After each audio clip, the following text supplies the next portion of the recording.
day, and his father lived all the way in Tokyo. That made it that much easier for the teacher to cover up all the evidence of bullying. He made that statement without even consulting the principal or the chairman. So, right before Mikoshiba-kun graduated, the committee presented their findings, that there was no evidence of bullying. The conclusion you've heard over and over. What the hell? In Japan, 300 children commit suicide every year, across all grades. Less than 3% are proven to be linked to bullying. Toshiro-kun's case ended up like that too. But Ehara-san wasn't satisfied with those findings, so he sued Seiryo High, demanding compensation for Toshiro-kun's death. As the trial dragged on, I was eventually called to the witness stand.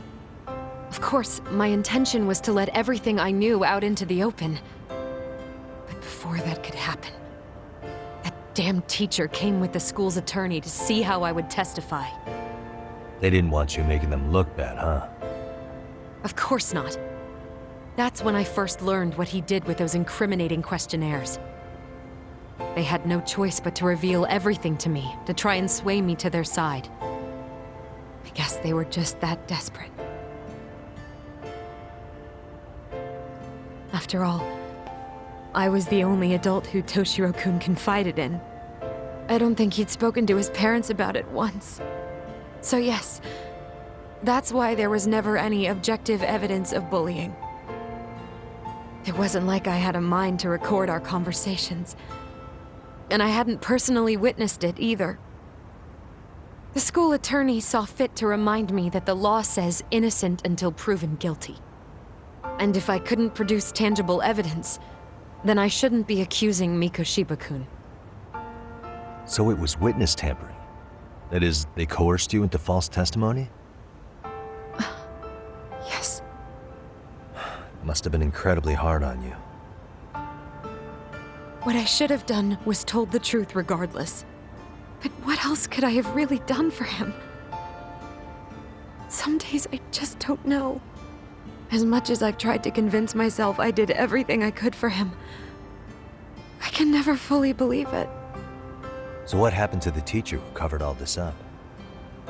He transferred to another school. To think he's still standing at a podium somewhere. That's unfortunate. Even so, I don't have the right to place the blame solely on him.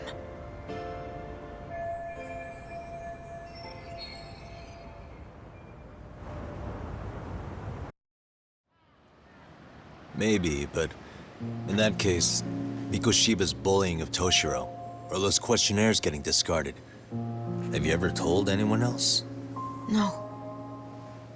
I've been silent. Yagami-san, you know what? Back when I was a student in high school, I witnessed bullying firsthand. There was this kid. My classmates pushed him too far. And one day he just jumped off the roof. Off the roof? By some miracle, he survived the fall. And he's been in a coma for the last 13 years. Nobody knows if he'll ever wake up. His name is Mitsuru, and he may never open his eyes to the world again. His mom watches him, but she works full-time. She's a higher-up in the government. I'm sorry to hear it. The worst part is that his teacher knew. He even talked to the bullies about it. But all he said was, don't overdo it. But afterward, the public eviscerated him. He had to quit his teaching job. And yet, for poor Toshiro-kun, nobody was held responsible at all. And that includes me. But if anyone was going to take responsibility for that, Mikoshiba should have been first in line. I'm sure Ehara-san must have thought the same thing. You know what I wanted to be as a kid? I was so innocent, I wanted to be a teacher. And after Mitsuru-kun's tragedy, I felt practically obligated.